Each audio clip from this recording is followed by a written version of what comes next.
Allahu Akbar, Allahu Akbar, La ilaha illallah. No one to be Yes, there is no God but one God, and He has no partners. The subject, inshallah, in this book is trusting in God. In Surah 3, Ayah 116, أعوذ بالله من الشيطان الرجيم, بسم الله الرحمن الرحيم. If God supports you, none can defeat you. And if He abandons you, who else can support you? In God, the believers shall trust. Surah 42, Ayah 36, Bismillah. Whatever you are given is no more than temporary material of this life. What God possesses is far better and everlasting for those who believe and trust in their Lord. So here God says that what God gave us is far more better and everlasting. And we have to trust that in the statement. Trusting in God is, sometimes I ask myself, do I really have that confidence and trust in God to the point that, that nothing worries me? We all have our shortcomings. Sometimes in certain situations we might be a little bit shaken up, but at the end of the day, the best thing to do is to put our trust in God and have confidence in Him. And then, as per my personal experience, things work out. There were certain situations. For example, I was a little bit uncertain. I was thinking too much, and I reminded myself, hey, everything is according to God's will. God is running everything. God is running the world, not Donald Trump, not Putin. So why I'm worried? What I'm worried about? So we continuously have to remind ourselves, because this is one of the qualities of God, and believing in God requires to know His qualities. And one of the most important, as we know, is to believing and being aware that He is running the show, He is running the world, and no one else. Surah 11, Ayah 123. To God belongs the future of the heavens and the earth, and all matters are controlled by Him. You shall worship Him and trust in Him. Your Lord is never unaware of anything you do. So as a submitter, we must implore God regularly. Therefore, we must trust God. From the above verses, we see these three observations. First, as God says in Surah 3, Ayah 116, if God supports us, no one can defeat us. So if God supports us, no one can defeat us, no matter where we are. And if God abandons us, there is no one to support us. Therefore, it's one of the important qualities to have always that strong trust in God. Imagine if you are involved in a sporting event, let's just say basketball, the team, the team you're about to compete against consisted of the top 5 ranked players in the world. Your team consisted of you and 4 other people that were not basketball professionals. Imagine like that. If God supported you and wanted you to win the game, there is nothing your 5 opponents could do to stop your team. This is an example, it could be in different situations. When God wills to give you victory, it's done. Nothing can change that. The same is true if you had all the top players on your team and God wanted you to lose. So let's say if you have the best team members, still if it is destined for you to lose, you will lose. Second, we have to realize that we do not always know what is best for us on this picture. On this earth, what is best for us on this earth, and we have to focus on the bigger picture. As it says in Surah 42, Ayah 36, the earthly things we desire, for example, doing well on the test, to get a promotion, are only temporary materials of this life. The bigger picture is to worship and please God. Worship God alone and please Him. What God possesses is far better and everlasting.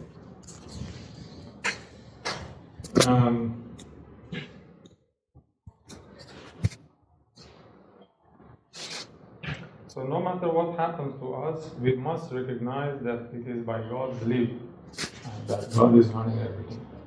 anything that happens, like Dr. Rashad Tariqa said, that brings us to the brink of objection or complaining, we have to remind ourselves that everything is according to God's will. We need to remember to work to get God on our side. This work is an illusion, and God is controlling everything. In all three verses, the commonality is that God tells us to trust God. In these three verses, we see the common thing: trust God, trust God. The scientific ways of defining trust show that the term has many meanings. It can be defined as beliefs one has in others, or it can be defined by the actual choices people make in their dealings with others. Trust is also the willingness to make oneself vulnerable to another person in order to achieve some potential benefit. It is the willingness to run the risk of exploitation by another person in the hope that the other person will honor that trust rather than abuse it. This is expectation trust. So this example was an expectation trust.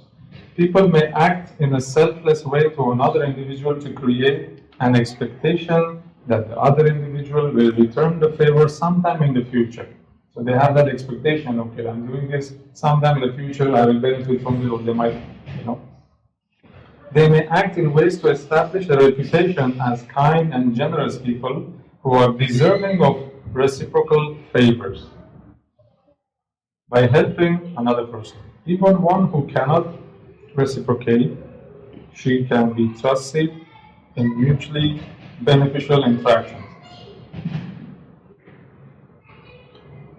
In most or not all human societies, people are surrounded by others who are eager to reward acts and punish selfish ones. In considering trust, one may approach it analytically, consciously, considering the payoffs associated with the various choices, or it may be an automatic emotional response to a situation, a gut feeling, gut reaction to the choices in front of you. So trust helps build and maintain harmonious and beneficial social relationships. Trust is an essential behavior for humanity to survive. So even among the humans, trust is an essential behavior for humanity to survive. That's the scientific approach.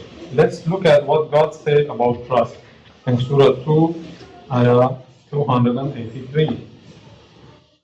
God says, a trusted person can hold onto someone's property as a bond and return it upon repayment. This is an expectation trust. In Surah 3, Ayah 75, God makes it clear being trustworthy and honest is for everyone, not just trusting other submitters. This is emotional trust. Essentially, we have to trust God. It is mentioned over and over again that believers trust in God. In many chapters and verses. Other example of trust, like taking care of a property. We see in Surah 4, Ayah 5.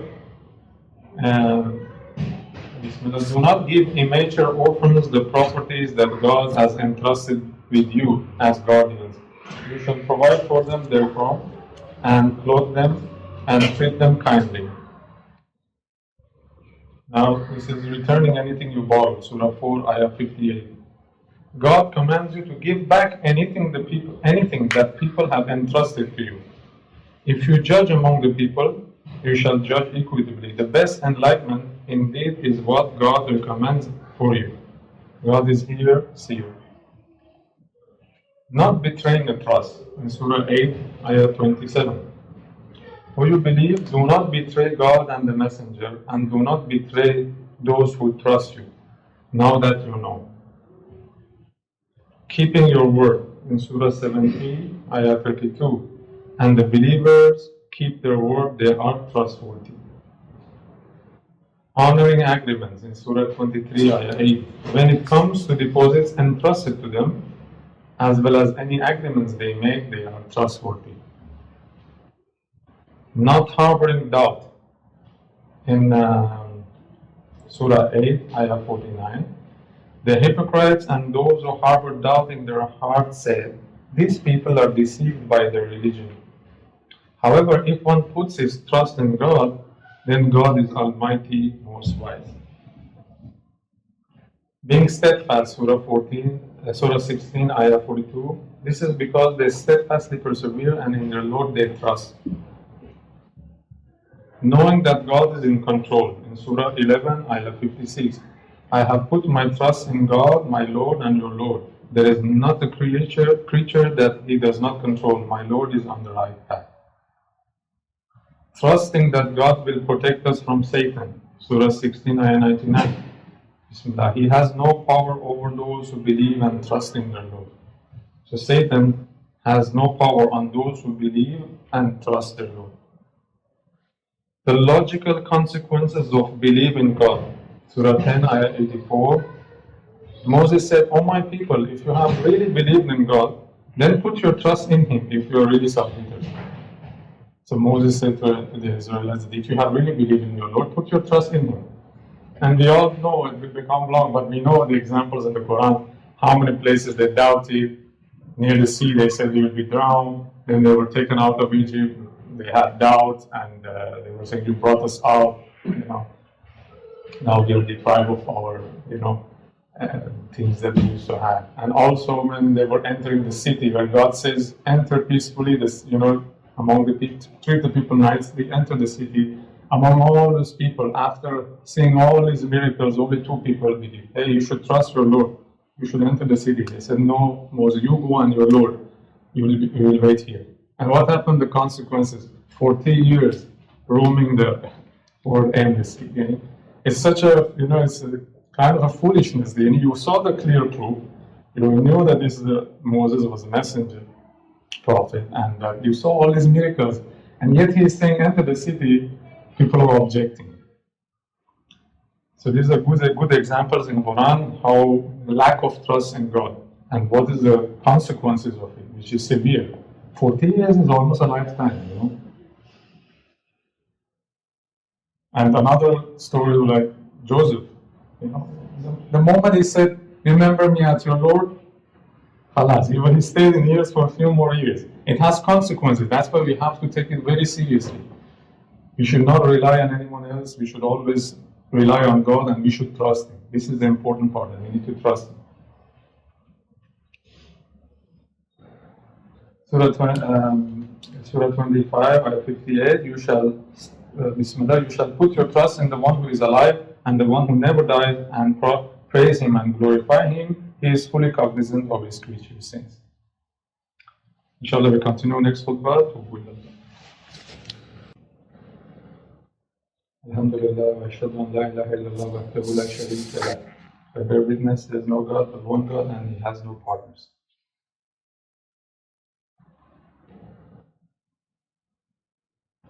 So there are so many, all these verses or the examples in the Quran is for us to reflect, and we can learn so many, for our benefit of our soul. What was the shortcoming? How the people reacted? What is Quran is trying to teach us? In terms of where people wavered, where people in certain situations failed to trust in their Lord. What was the consequences?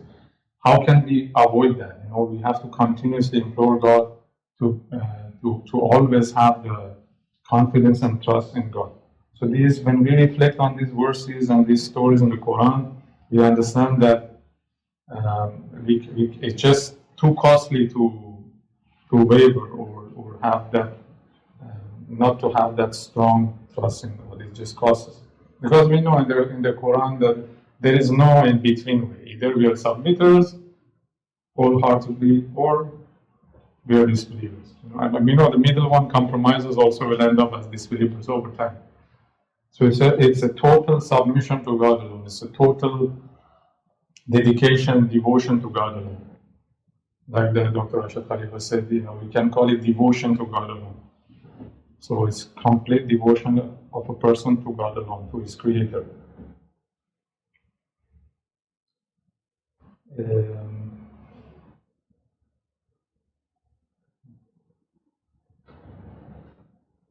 So,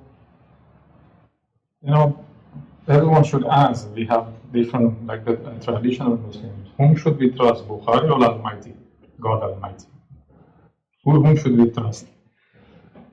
So in God, the believers should trust. This is what God says throughout the Quran, as we heard examples of different verses. Nobody who calls him or herself a Muslim will doubt this fact.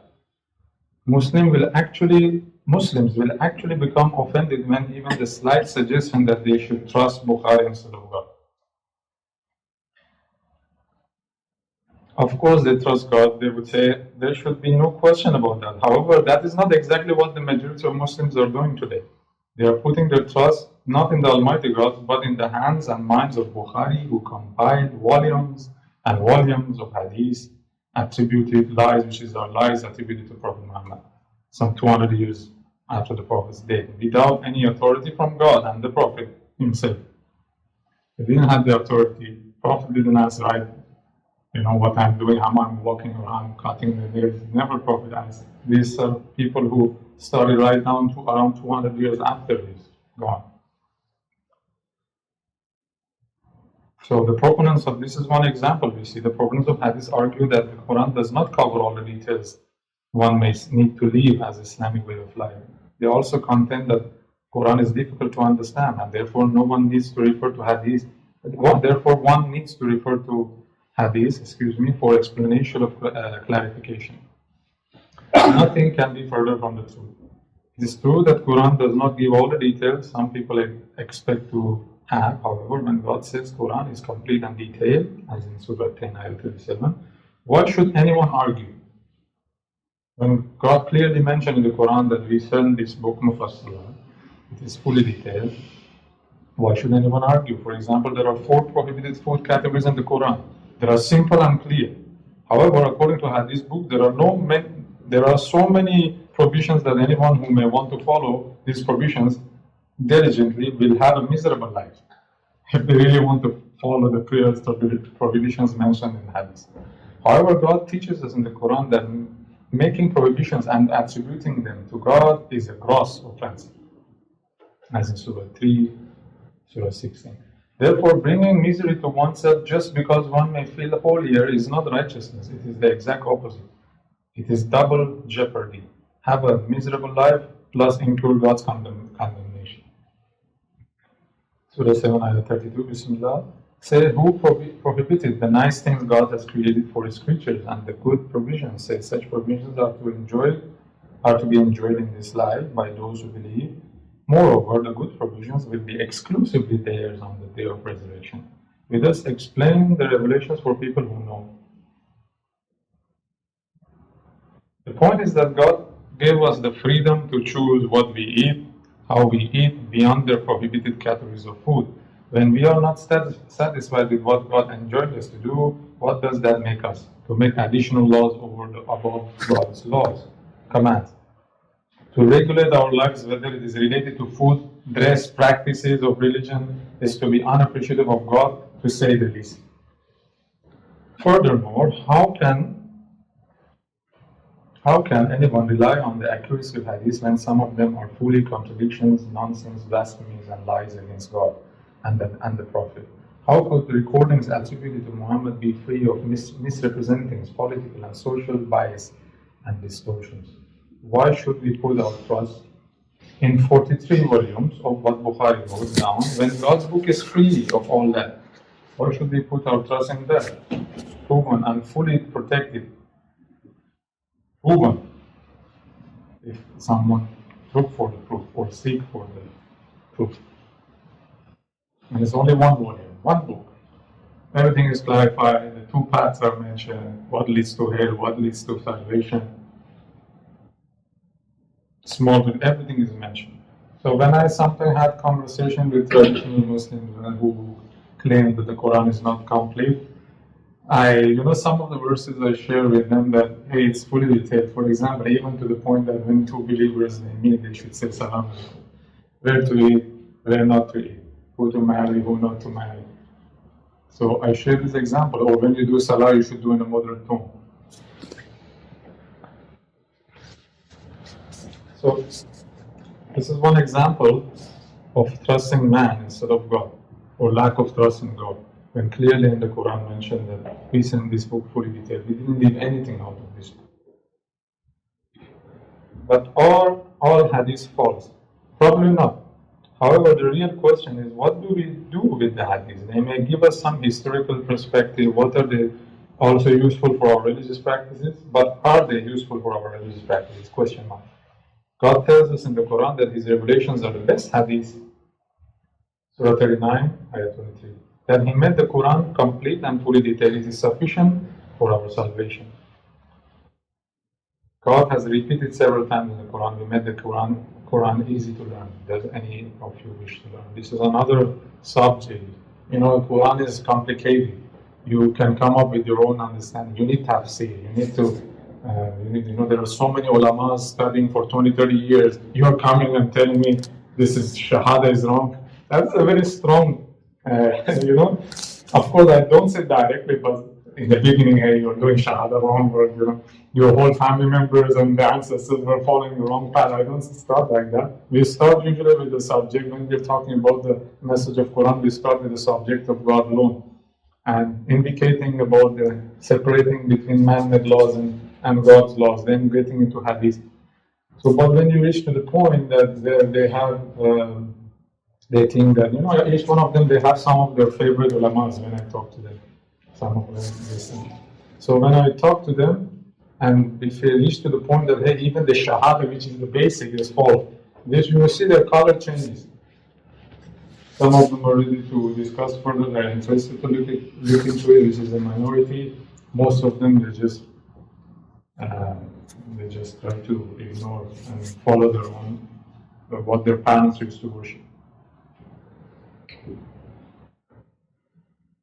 So the argument that hadith complement Quran has no basis, nor do we need hadith to understand the Quran. It is in fact tantamount to saying that God does not know what He is talking about, or suggesting that Prophet has defied God's command. What message you are trying to convey, by saying this, that the Quran is incomplete, or details are not enough, or it's complicated to understand. You need that. We have in Surah 69, Ayah 40. So this Quran is utterance of an honorable messenger, not the utterance of a poet. Rarely do you believe, nor the utterance of a soothsayer. Rarely do you take it. A revelation from the Lord of the universe. Had He uttered any other teachings, referring to Prophet Muhammad, we would have punished him. We would have stopped the revelations to him. None of you could have helped him. So we can see that the Prophet Muhammad was strictly holy Quran, because it had consequences. They will even live it. We have, if I remember the verse number, that if you sided with them just a little bit, then you would have stopped the revelation and you would have punished. So there was no room in attributing, adding, or subtracting from God's revelations. So Bukhari included in his book a collection of 6,000 hadiths. There are reports that he heard or had access to more than 600,000 hadiths in his lifetime. He admittedly used extensive methods to test authenticity of the hadiths and sort them out. Basically accepted about one person. When you mentioned this, that hey, he himself destroyed 99% of what he wrote, there should be a bell, no? That like, if someone really sincerely trying to understand the truth or seeking true message of Quran, when you mentioned this, that the guy himself destroyed 99% of what he wrote, what he recorded, and 1% that destroyed, for me it's a red flag. How come? What is this 1% also for? They are saying, no, these are verified. By whom? So I tell them, in light of the Quran, they said yes. So I said, why should we refer to that? If it is confirmed in the Quran, why should we refer to these 1% hadith? So just at the end of the day, it boils down to sincerity and knowing God's qualities, putting our trust in Him. Clearly in Surah Al-Rahman, it's clearly we see who is the teacher of Quran. God is the teacher of Quran. So this is what every person, in my opinion, who is sincerely looking for God's message to reflect. And I have seen a sample, a few, not everyone. You know, it's like a big question for them. They're interested to study further. Whereas there are certain people who just have the label. You can understand, you can see by their actions and how they speak. You know, it's just a label, I am a Christian. But when you start the conversation, they have no idea what they're following.